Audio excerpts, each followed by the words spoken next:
Today we are starting a new chapter that is electromagnetic induction. और इस topic के बारे में आपने क्लास 10th में भी पढ़ा हुआ है। यहाँ हम उसे थोड़ा और डिटेल में पढ़ेंगे। तो सबसे पहले समझते हैं कि इलेक्ट्रोमैग्नेटिक इंडक्शन है क्या। It is a phenomena of production of electric field with the help of varying magnetic field. यानी अगर किसी लूप या किसी सर्किट के अक्रॉस आप मैग्नेटिक फील्ड चेंज करते हो तो एक इलेक्ट्रिक फील्ड भी डेवलप हो जाता है, और इसी प्रोसेस को हम कहते हैं इलेक्ट्रोमैग्नेटिक इंडक्शन। थोड़ी और बेटर डेफिनेशन देखें तो the phenomena of production of induced EMF due to change of magnetic flux linked with the closed circuit is called electromagnetic induction. यानी कि whenever we change the magnetic flux linked with the coil, there will be a development of induced EMF। तो एक induced EMF produce हो जाएगा अगर हम magnetic flux जो है वो चेंज करा रहे हैं। तो अब यहाँ हमने 2-3 वर्ड यूज़ किए हैं, induced EMF and magnetic flux. तो मैग्नेटिक फ्लक्स हम अगले पॉइंट पे एक्सप्लेन करते हैं, बट यहाँ हम एक्सप्लेन कर रहे हैं कि इंड्यूस्ड और EMF का मतलब यहाँ पर क्यों है। इंड्यूस्ड को आप कोरिलेट कर सकते हो with the process induction. Induction एक ऐसा प्रोसेस होता है जिसमें बॉडी को चार्ज किया जाता था without bringing in actual contact. यानी हम जो चेंज प्रोड्यूस कर रहे हैं बॉडी के अंदर वो उसे without bringing in any contact with other body. यहाँ पर भी यही हो रहा है कि हमने इंड्यूस तो कराया है EMF को, लेकिन हम उसे किसी एक्सटर्नल सोर्स के कांटेक्ट में नहीं लाए। यानी कि यहाँ पर EMF जनरेट करने की रिस्पॉन्सिबिलिटी किसी सोर्स की वजह से नहीं है, बल्कि वो उन मैग्नेटिक फील्ड लाइंस की है, उस बार मैग्नेट के मोशन की वजह से है, जो कि एक्चुअली उस सर्किट के कांटेक्ट में ही नहीं है। दूसरा, ये प्रोसेस भी टेम्परेरी है, जैसे इंडक्शन टेम्परेरी प्रोसेस होता है, तो इंड्यूस्ड यहाँ इसलिए वर्ड यूज़ हो रहा है क्योंकि this process of development of EMF ये भी एक टेम्परेरी प्रोसेस है। ये तब तक होगा जब तक कि change in magnetic flux continue रहेगा। अगर चेंज इन फ्लक्स ख़त्म हो जाता है तो ये EMF भी जनरेट नहीं होगा। हम यहाँ पर वर्ड यूज़ कर रहे हैं EMF, पोटेंशियल डिफरेंस नहीं यूज़ किया हमने, EMF यूज़ किया। पोटेंशियल डिफरेंस इसलिए यूज़ नहीं किया क्योंकि यहाँ पर कोई एक्सटर्नल सोर्स नहीं लग रहा। जैसे आप कहें कि अगर सेल होता है तो सेल से जब हम करंट ड्रॉ करते हैं तो हम कहते हैं पोटेंशियल डिफरेंस यूज़ हो रहा है। अगर सेल से कोई करंट नहीं ड्रॉ करते तो आप बोलते हो EMF है। लेकिन यहाँ तो कोई एक्सटर्नल सोर्स ही नहीं है, तो कोई भी पोटेंशियल डिफरेंस नहीं आएगा, बल्कि जो डेवलप हो रहा है अक्रॉस द लूप वो क्या कहलाएगा, वो अब EMF कहलाएगा, because we are not drawing any current and we are not using any external source. अब बात करते हैं मैग्नेटिक फ्लक्स की। सो मैग्नेटिक फ्लक्स क्या है? It is defined as the number of field lines crossing through a given area held normal to it. तो अगर हम एक एरिया ले लें, सरफेस ले लें, और उस सरफेस के अक्रॉस मैग्नेटिक फील्ड लाइंस को नॉर्मली पास करा दें, then we may define flux as B into A, यानी product of magnetic field and the area vector. Area vector क्या होता है? किसी भी सरफेस के लिए एरिया वेक्टर हमेशा नॉर्मली आउटवर्ड होता है। एन कैप से रिप्रेजेंट कर दो। यहाँ right now I am representing it with A vector से रिप्रेजेंट करें, तो ए वेक्टर से हम इसे रिप्रेजेंट कर देते हैं। और मैग्नेटिक फील्ड भी वेक्टर क्वांटिटी होती है। लेकिन अगर हम ऐसी सिचुएशन लें कि जब एरिया वेक्टर जो है मैग्नेटिक फील्ड के साथ ज़ीरो एंगल ना बना रहा हो, तो यानी कि हम क्या करें, हम सरफेस को थोड़ा सा टिल्ट करके प्लेस कर देते हैं। एरिया वेक्टर तो नॉर्मली आउटवर्ड निकला, लेकिन मैग्नेटिक फील्ड लाइंस अब एरिया में से नॉर्मली नहीं निकल रही हैं, बल्कि वो making some angle with the area vector हैं। तो ऐसी सिचुएशन में हम मैग्नेटिक फील्ड को 2 कंपोनेंट्स में रिजॉल्व कर देंगे। एक कंपोनेंट एक्ट करेगा B cos थीटा, और दूसरा कंपोनेंट एक्ट करना चाहिए which is your B sin theta. लेकिन B sin थीटा जो कंपोनेंट है वो इस एरिया के अक्रॉस पास नहीं करता, तो इसलिए वो फ्लक्स में कंट्रीब्यूट नहीं करेगा। यहाँ जो कंपोनेंट होना चाहिए था वो B sin थीटा होना चाहिए था, जो कि फ्लक्स में कंट्रीब्यूट नहीं करेगा। और कंट्रीब्यूशन हमें किसका मिल रहा है? सिर्फ B cos थीटा का। अकॉर्डिंग टू द डेफिनेशन अब हम वो कंपोनेंट लेते हैं जो नॉर्मली पास कर रहा था, तो हमने ले लिया B cos theta into A, और जब हम ये cos थीटा हटाएंगे तो you will get a dot product B dot A। B भी वेक्टर क्वांटिटी है, A भी वेक्टर क्वांटिटी है, बट डॉट प्रोडक्ट है तो हमें ये पता चल गया कि फ्लक्स भी कैसी क्वांटिटी है, वो एक स्केलर क्वांटिटी है। डॉट प्रोडक्ट को हम स्केलर प्रोडक्ट भी बोलते हैं, और डॉट प्रोडक्ट से हमें ये कंफर्म हो जाता है कि flux is a scalar quantity. तो ये तो फॉर्मूला आपके पास आया जब आपके पास मैग्नेटिक फील्ड कैसी थी, यूनिफॉर्म थी। लेकिन अगर हम केस ऐसा कंसीडर करें जिसमें बहुत बड़ा ह्यूज सरफेस है और मैग्नेटिक फील्ड लाइंस यूनिफॉर्म नहीं है, तो ऐसी सिचुएशन में हम उस पूरे सरफेस का एक छोटा सेक्शन कंसीडर करते हैं जिसको हम कहते हैं स्मॉल एरिया DA, और उसके लिए जो फ्लक्स हम कैलकुलेट करेंगे वो आएगा स्मॉल फ्लक्स d∅। तो हमने यहाँ d∅ को रिप्रेजेंट कर दिया B.A। एक्चुअली हम स्मॉल एरिया में मैग्नेटिक फील्ड लाइंस को यूनिफॉर्म कंसीडर कर सकते हैं, स्मॉल सेक्शन में तो यूनिफॉर्म हो सकती हैं फील्ड लाइंस, तो हमने यहाँ पे मैग्नेटिक फील्ड को कांस्टेंट कंसीडर करना था इसीलिए, तो B.DA आ गया। लेकिन जब आपको पूरे एंटायर सरफेस के लिए लेना होगा तो आप करेंगे इंटीग्रेशन पूरे सरफेस के लिए कैलकुलेट करने के लिए। अब फ्लक्स जो है उसकी यूनिट होती है वेबर, और यहीं इसी स्टेटमेंट को यूज़ करते हुए हम 1 वेबर को डिफाइन भी कर सकते हैं। So if your magnetic field is 1 tesla, if area is 1 meter square, then your flux will be equal to 1 weber. So we may define that 1 weber is that flux which when pass through which is produced when 1 Tesla of magnetic field is being passed through a area of 1 meter square normally। यानी normally theta भी हमें ध्यान रखना पड़ेगा कि हमें theta को भी क्या लेना है, 0 लेना है। सो उसके लिए हम कहेंगे कि सरफेस के नॉर्मली अगर मैग्नेटिक फील्ड लाइंस पास कर रही हैं वो भी कितनी 1 टेस्ला की और 1 मीटर स्क्वायर एरिया में से, तो उसे हम क्या कह सकते हैं, वो जो फ्लक्स क्रिएट होगा उसे हम बोल सकते हैं 1 वेबर। वेबर की दूसरी यूनिट भी आप ले सकते हो tesla metre square, from the definition only tesla for magnetic field, area के लिए metre square. Now magnetic flux density भी डिफाइन कर सकते हैं। मान लीजिए आपके पास फ्लक्स है जो आप निकाल रहे हो फॉर दी नॉर्मल सरफेस के लिए, यानी कि when the magnetic field lines are passing through normally, then you can define magnetic flux density as flux per unit area. So flux को अगर हम एरिया से डिवाइड करते हैं और फ्लक्स का फॉर्मूला कहता है B.A, और अगर हम यहाँ थीटा को 0 ले लें then it is BA only। If your theta is 0 then your flux will be BA। So when you place it here, A and A will cancel out and you are just left with magnetic field। इसे हम magnetic field intensity भी बोल सकते हैं, magnetic flux density भी बोल सकते हैं, मैग्नेटिक फील्ड स्ट्रेंथ भी बोल सकते हैं। All are representing the same thing. अब यहीं हम देख लेते हैं, यहाँ थीटा की बात 0 क्रिएट हुए तो लेट अस सी कि थीटा की डिफरेंट वेरिएबल वैल्यूज़ क्या हो सकती हैं। So we'll have, if we have theta 90, flux will be 0।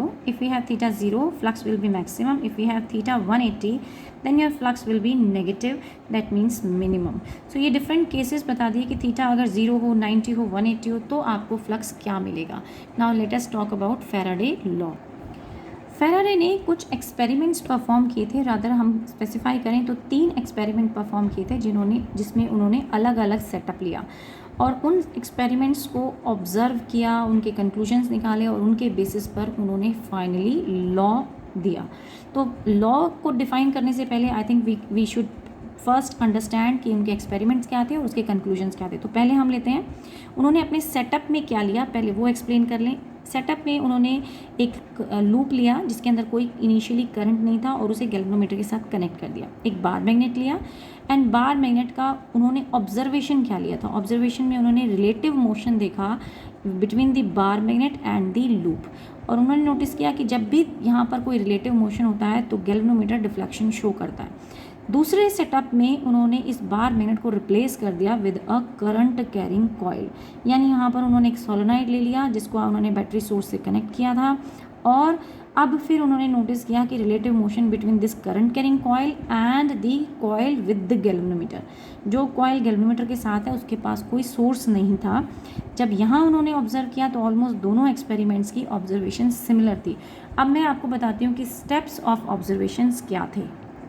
This is actually very beautiful experiment, और जब हम लैब में बच्चों को ये दिखाते हैं तो बहुत अच्छा लगता है, but due to the present situation मेरे पास एक्चुअली गैल्वेनोमीटर नहीं है, otherwise I would have preferred to show you in that. लेकिन जो भी सिचुएशन अभी हमारे पास है मैं उन्हीं प्रॉप्स को यूज़ करके आपको एक्सप्लेनेशन पूरा देने की कोशिश करती हूँ। तो चलिए बात करते हैं। हमने एक बार मैग्नेट लिया फेराडे ने अपने एक्सपेरिमेंट में, और एक लूप लिया जिस लूप को उन्होंने गैल्वेनोमीटर से कनेक्ट कर दिया था। तो पहली सिचुएशन ले रहे हैं, उन्होंने नोटिस किया कि relative motion between the coil और बार मैग्नेट, या तो आप बार मैग्नेट को टुवर्ड्स लेकर जाओ या फिर आप कॉइल को टुवर्ड्स लेकर जाओ, दोनों में से कोई भी एक मोशन में हो या दोनों मोशन में हो, डजेंट मैटर।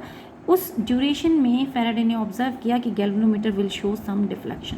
पहला स्टेप कि जब भी रिलेटिव मोशन होगा, relative motion between the coil and the bar magnet, there will be a deflection in the galvanometer. Second point he noticed, when he brought the north pole towards the coil, the galvanometer was showing a deflection in one direction, but when he took the north pole away from the coil, then the galvanometer was showing deflection in the opposite direction. तो यानी कि direction of motion change होने पर motion यानी deflection in the galvanometer भी बदल गया. अगर टुवार्ड्स ला रहे हैं तो गैल्वेनोमीटर सपोज राइट शो कर रहा था, देन अवे ले जाते हुए the galvanometer was showing the reflection on the left side, in direction of deflection change हो गई. थर्ड पॉइंट ही नोटिस्ड कि जब वो नॉर्थ पोल को टुवार्ड्स ला रहे हैं या जिस भी पोल को टुवार्ड्स लेके आ रहे हैं, अगर उन्होंने वो मोशन की स्पीड इंक्रीज की, then he notice the galvanometer was showing a bigger deflection, ज़्यादा बड़ी डिफ्लेक्शन गैल्वेनोमीटर ने शो कर दी. फोर्थ पॉइंट नोटिस किया कि जब उन्होंने बार मैग्नेट को क्लोज लाने के बाद रोक दिया यानी मोशन को स्टॉप कर दिया, then the galvanometer was not showing any deflection. तब गैल्वेनोमीटर कोई डिफ्लेक्शन शो नहीं कर रहा था. मोर ओवर एक लास्ट पॉइंट था, अगर उन्होंने यहाँ मैंने फर्स्ट पार्ट में एक्सप्लेन किया कि नॉर्थ पोल को टुवार्ड्स लेके नॉर्थ पोल को अवे लेके गए, जब टुवार्ड्स लेके गए तो डिफ्लेक्शन कुछ और थी, लेकिन जब अवे लेके गए तो डायरेक्शन ऑफ डिफ्लेक्शन रिवर्स हो गया था, डायरेक्शन चेंज हो गई थी. यही सेम कंडीशन उन्होंने ऑब्जर्व की जब उन्होंने पोल्स इंटरचेंज किए, यानी instead of taking the north pole towards he took the south pole towards the magnet towards the coil, and he noticed कि अभी भी गैल्वेनोमीटर में डिफ्लेक्शन जो है वो रिवर्स हो गई है. तो या तो आप डायरेक्शन ऑफ मोशन चेंज करें या फिर पोल्स इंटरचेंज करें, दोनों ही कंडीशंस में गैल्वेनोमीटर डिफ्लेक्शन जो है वो चेंज हो रही थी. तो ये जो मोशन था अब ये क्यों आया, मैं यहीं मेरे पास ये सेटअप मैंने रखा है जो भी है छोटा सा, इसी से एक्सप्लेन करते हैं कि एक्चुअली ये वेरिएशन आ क्यों रहा था.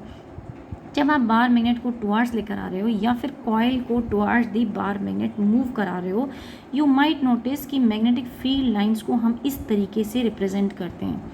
यहाँ तो मैग्नेटिक फील्ड लाइंस एक्चुअली तो एग्जिस्ट तो करती हैं, बट हम उन्हें आर्टिफिशियली एक रियल कॉन्सेप्ट बताती हैं, बट ये इमेजिनरी हैं. तो हमने इमेजिनरी फील्ड लाइंस यहाँ पर शो कर दी और ये दिखाने की कोशिश की है कि जब आप कॉइल को टुवार्ड्स द मैग्नेट लाओगे तो इनिशियल जब बहुत दूरी पर थी तो बहुत कम फील्ड लाइंस कॉइल में से पास कर रही थी, लेकिन जैसे जैसे आप पास आते गए number of magnetic field lines जो इस लूप के क्रॉस पास हो रहा था वो इंक्रीज होता चला गया, और जैसे जैसे आप और पास जाते जाओगे ये फील्ड लाइंस का नंबर और इंक्रीज होता जाएगा. जब आप दूर जाओगे तो ये फील्ड लाइंस का नंबर क्या है, ये कम होता जाएगा. चाहे नंबर कम हो या ज़्यादा हो, दोनों ही कंडीशंस में मैग्नेटिक फील्ड लाइंस जो थी वो वेरी कर रही हैं. और हमारा स्टेटमेंट भी ये कहता है कि इंडक्शन तब प्रोड्यूस होगा जब फील्ड लाइंस चेंज होंगी. सो फर्स्ट टू एक्सपेरिमेंट्स में यानी कि इसमें और सेकेंड वन में सिर्फ डिफरेंस क्या था, मैग्नेट की जगह उन्होंने कॉइल ले लिया. कॉइल भी सोलेनॉइड होता है, सोलेनॉइड के पास भी सिमिलर प्रॉपर्टीज़ होती हैं जो बार मैग्नेट की होती हैं, यानी ये भी वैसे ही मैग्नेटिक फील्ड लाइंस प्रोड्यूस करता है जैसे कि बार मैग्नेट. तो सेकेंड एक्सपेरिमेंटल सेटअप में भी वही रिजल्ट्स आए जो फर्स्ट सेटअप में थे. तो अब उन दोनों एक्सपेरिमेंट के बेसिस में फैराडे ने कुछ कंक्लूजन पॉइंट्स दिए. Relative motion between the coil and the magnet produces induced current in the galvanometer and the galvanometer will show deflection. No motion, no current, no deflection. More motion, more current and more deflection in the galvanometer. If the poles of the magnet or the direction of motion is changed, the deflection in the galvanometer gets changed to opposite direction. ये भी हमने पढ़ा था, या तो हम पोल change करें यानी साउथ की जगह नॉर्थ ले लें, नॉर्थ की जगह साउथ ले लें, तो भी डायरेक्शन ऑफ डिफ्लेक्शन क्या हो जाती थी, चेंज हो जाती थी. अब हम देखते हैं थर्ड एक्सपेरिमेंट क्या था, और पहले दो एक्सपेरिमेंट्स का एक्सप्लेनेशन भी हम समझ लेते हैं पहले, फिर we'll come to the third experiment. पहले दो एक्सप्लेनेशन क्या था कि जब हम बार मैग्नेट को टुवार्ड्स या अवे लेके जा रहे थे तो number of magnetic field lines cross जो कर रही थी लूप को वो वेरी कर रही थी. जब number of field lines very करती हैं तो इसका मतलब क्या वेरी हुआ, मैग्नेटिक फ्लक्स वेरी हुआ, और जब मैग्नेटिक फ्लक्स लिंक्ड चेंज होगा तो एक इंड्यूस ईएमएफ डेवलप होगा अक्रॉस द कॉइल. यही एक्सप्लेनेशन पार्ट है. अब हम थर्ड एक्सपेरिमेंट की बात करते हैं. अब तक तो हम मोशन की बात करते कि फील्ड लाइंस को बढ़ाने या घटाने के लिए हमने बार मैग्नेट को टुवार्ड्स या अवे मूव किया या करंट कैरिंग कॉइल को टुवार्ड्स या अवे मूव किया, लेकिन थर्ड एक्सपेरिमेंट में फैराडे ने एक वुडन कोर लिया और उस कोर के ऊपर दो कॉइल रैप की. एक कॉइल को सोर्स से कनेक्ट किया एंड विद की, और दूसरी कॉइल को गैल्वेनोमीटर के साथ. एंड ही नोटिस्ड कि जब उन्होंने की क्लोज की तो गैल्वेनोमीटर ने डिफ्लेक्शन शो किया, जबकि ओपन की तो भी गैल्वेनोमीटर ने डिफ्लेक्शन शो किया, लेकिन अपोजिट डायरेक्शन में। एंड उन्होंने जबकि बहुत देर तक क्लोज रखी तो एक मोमेंट्री डिफ्लेक्शन शो करने के बाद गैल्वेनोमीटर ने डिफ्लेक्शन शो करना बंद कर दिया। Now the motion concept is not there. अब मोशन नहीं हो रहा, मोशन हो रहा था तो हम कहते हैं मैग्नेटिक फील्ड लाइंस बढ़ रही हैं, घट रही हैं, तो अब क्या हो रहा है। और let me explain using this diagram. यहाँ पर भी मैंने एक कोर लिया है और कोर के ऊपर 2 कॉइल रैप कर दिए हैं, एक के साथ की कनेक्ट किया, एक को गैल्वेनोमीटर से कनेक्ट किया, और उधर बैटरी सोर्स है। जब की क्लोज होगा इनिशियली करंट सर्किट में ग्रो करेगा, तो करंट जब जाएगा तो पहले कॉइल में सिर्फ पहुँचा तो मैग्नेटिक फील्ड सिर्फ फर्स्ट कॉइल के अराउंड डेवलप हुई।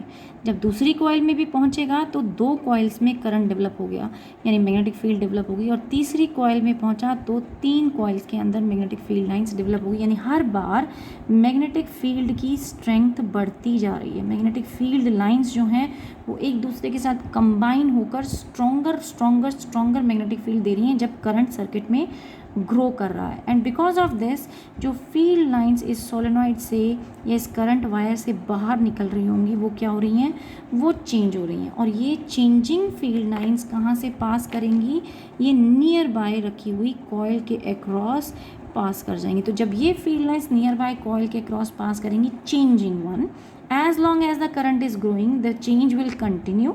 एंड जब तक ये चेंज रहेगा, जब तक ये गैल्वेनोमीटर डिफ्लेक्शन शो करेगा। एक बार पूरे सर्किट में करंट चला गया, यानी कि सारी कॉइल्स के अक्रॉस करंट पास हो गया, तो अब और फर्दर कॉइल नहीं है, अब और फर्दर लूप या नंबर ऑफ टर्न्स नहीं है हमारे पास, तो मैग्नेटिक फील्ड क्या हो जाएगी, कांस्टेंट हो जाएगी। और जब फील्ड कांस्टेंट हो जाएगी, गैल्वेनोमीटर डिफ्लेक्शन देना बंद कर देगा। सेम जब हमने की ओपन किया तो सर्किट के अंदर करंट घटना शुरू होगा, घटेगा तो मैग्नेटिक फील्ड लाइन जो एक स्ट्रॉन्गेस्ट मैक्सिमम वैल्यू पर आ गई थी वो अब रिड्यूस होना शुरू हो गई हैं।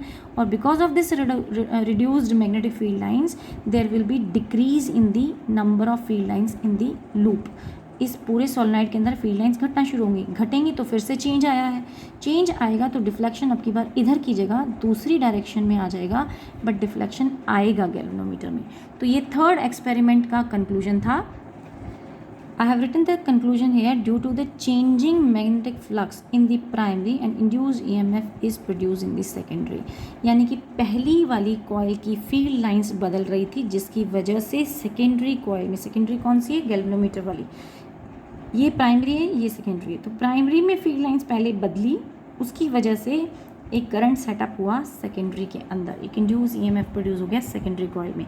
On the basis of these experiment Faraday ने स्टेटमेंट दिया, एंड फैराडे ने फर्स्ट स्टेटमेंट में कहा when ever magnetic flux linked with the conductor changes and induce EMF is produced in it. तो जब भी फ्लक्स चेंज होगा, जब भी आपका फ्लक्स चेंज होगा, एक इंड्यूस्ड ईएमएफ प्रोड्यूस हो जाएगा। पहला कंक्लूजन आ गया। दूसरे में बोला the induce EMF last so long as the change in magnetic flux continue, क्योंकि हमने कहा था कि अगर मोशन स्टॉप हो जाएगा तो फिर इंड्यूस ईएमएफ भी स्टॉप हो जाएगा। तो ये जो इंड्यूस ईएमएफ तब तक ही रहेगा जब तक कि चेंज कंटिन्यू कर रहा है। The magnitude of this induce EMF is directly proportional to the rate of change of magnetic flux linked with the coil. और कितना ज़्यादा मैग्नेटिक फ्लक्स चेंज हो रहा है उसके बेसिस पे इंड्यूस ईएमएफ प्रोड्यूस होगा। तो E is equal to is directly proportional to d∅/dt। ये minus sign because of the Lenz law आ रहा है। अब ये लेंस लॉ क्या है ये हम अगले स्टेप में सीखेंगे, लेंस लॉ क्या होता है, बट यहाँ आज हमने सिर्फ स्टेटमेंट की बात की है।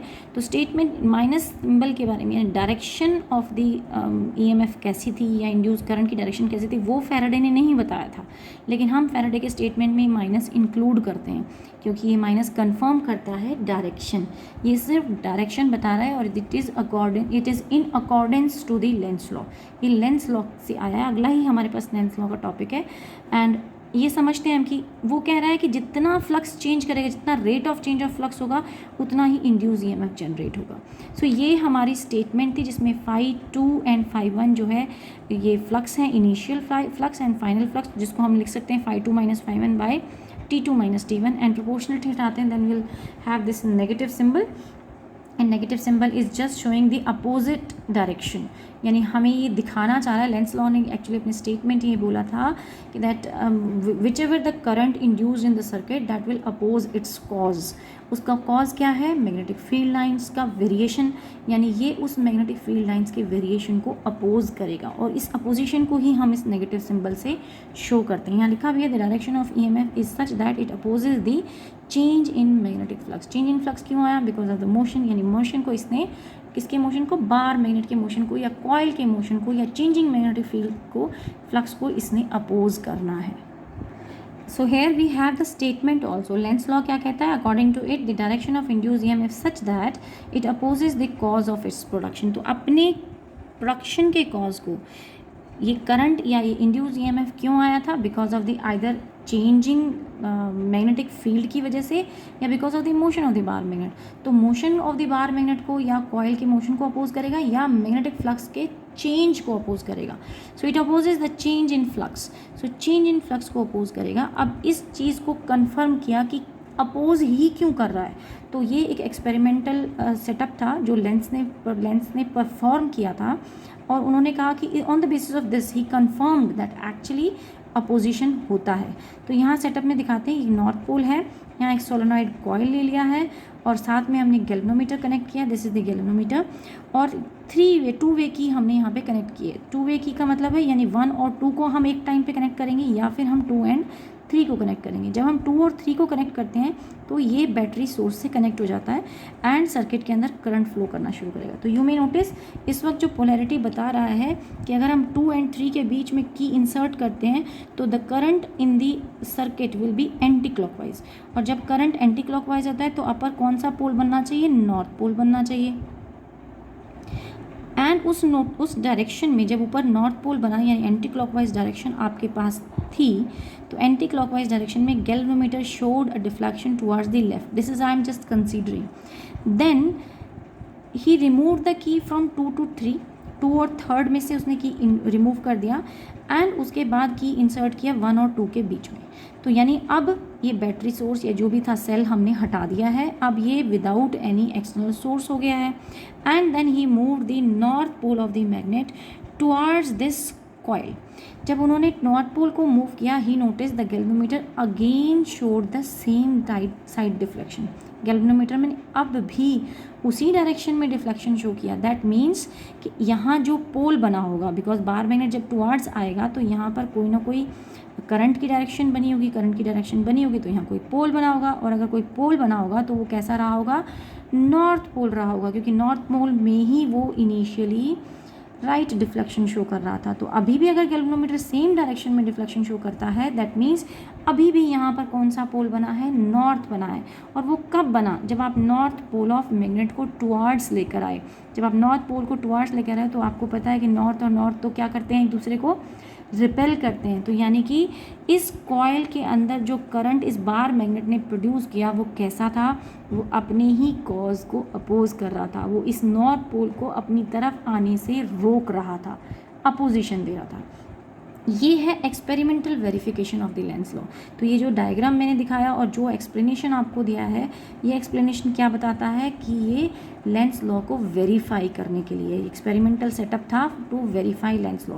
अब लेंस लॉ जो है वो according to the in accordance with conservation of energy है या नहीं है, तो इसे भी समझ लेते हैं। Yes, it follows conservation law of energy. क्यों? क्योंकि हम जब बार मैग्नेट को टुवर्ड्स और अवे लेके जा रहे हैं तो इस पूरे प्रोसेस में कोई ना कोई हमें वर्क परफॉर्म करना पड़ रहा है। वर्क क्यों परफॉर्म करना पड़ रहा है? Against this force of attraction या रिपल्शन।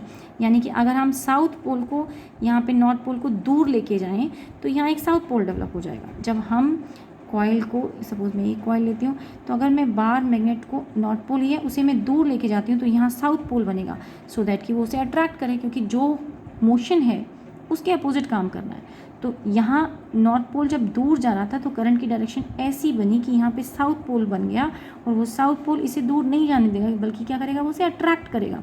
तो अट्रैक्शन हो गए अगेंस्ट इट्स आउटवर्ड मोशन, यानी अवे मोशन के अगेंस्ट अट्रैक्शन हो गए। तो हम उस अगेंस्ट के की वजह से कोई ना कोई वर्क परफॉर्म कर रहे हैं, और जब हम कोई वर्क परफॉर्म करते हैं तो वो वर्क डन कैसा हो गया, वो मैकेनिकल वर्क हो गया। अब इस वर्क को हमने किस में कन्वर्ट किया, इलेक्ट्रिकल एनर्जी में कन्वर्ट किया। तो यही वो वर्क है जो इलेक्ट्रिकल एनर्जी में कन्वर्ट हुआ है। सो सिंपली अगर हम कंक्लूड करें कि जब हम बार मैग्नेट को टुवर्ड्स या अवे लेके जा रहे थे, we were performing some work against the force of attraction और repulsion because of the coil, and because of this attraction or repulsion we were performing that work, and that work is responsible to produce this electrical current। तो यानी कि वो mechanical energy किस में convert हो गई, electrical energy में convert हो गई। और यही तो हमारा लॉ ऑफ कंजर्वेशन है कि एक फॉर्म ऑफ एनर्जी दूसरे फॉर्म में कन्वर्ट हो जाता है। तो that means the Lenz law is in accordance with the law of conservation of energy. So आज की क्लास के लिए इतना ही। नेक्स्ट क्लास में हम इस पर बेस्ड कुछ कॉन्सेप्ट, इनफैक्ट मैं कॉन्सेप्चुअल क्वेश्चंस का एक पूरा अलग से वीडियो बनाऊंगी। बहुत सारे कॉन्सेप्चुअल क्वेश्चंस होते हैं, बहुत ही इंपॉर्टेंट हैं ये from examination point of view से, और बहुत कन्फ्यूजन भी है, तो उसका एक अलग से वीडियो बनाएंगे। बट न्यूमेरिकल्स को हम इंक्लूड करते हैं क्लासेस के साथ साथ, और मैं कॉन्सेप्ट के लिए, कॉन्सेप्चुअल क्वेश्चंस के लिए अलग से वीडियो बनाऊंगी। ओके, सो नेक्स्ट क्लास में हम अगला टॉपिक लेंगे। आज के लिए इतना ही।